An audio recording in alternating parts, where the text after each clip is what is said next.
はい、こんにちは。ペガス八千代中央金子です。今日のニュース、子供関係のニュースをお送りしています。今日こちら、子供のですね、ゲームの付き合い方に悩みっていうようなことですね。はい。ですね、教育事業を展開する株式会社リタリコっていう会社がアンケートでですね、ゲームとの付き合い方についてということでアンケートをしてて、現状で言うとですね、8割以上がほぼ毎日ゲームをやって、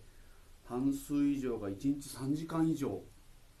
1時間、1割近くはね、9時間とかって9時間以上ゲームやってるっていうような、そんな、はい、アンケート結果が出てるっていう。日常生活に支障が出るっていう保護者が3割超っていう。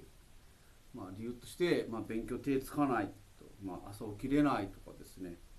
はい、物に当たって壊したりとかそういうことが起きているっていうことが出てますね。でゲームとの付き合い方にっていうことでこれもよくあるんですけども、7割以上の保護者が、工夫しててゲームする時間を決めるだとかですね、宿題を終えてからゲームをするとかって、そんな工夫がっていうことでやられているようです。ですねでゲームに対して、コントロールできてるかっていう回答で、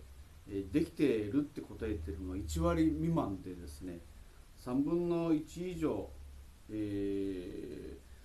がですね、日常生活に支障が出る程度だって言ってるようなんですね。ちょっと有識状況かなと。もう本当にね、私自身も生徒と話をして、やっぱり長く3時間とかやってる子いますね。だからもう、そういうところはちょっと親御さんともお話したりするんですけれども、ぜひ本当にもう1日3時間っていろんなことできちゃうと思うので、ゲームがダメだとは言わないんで、コントロールしてね、やれるように、ね、したらないな、もったいないなと思ってます。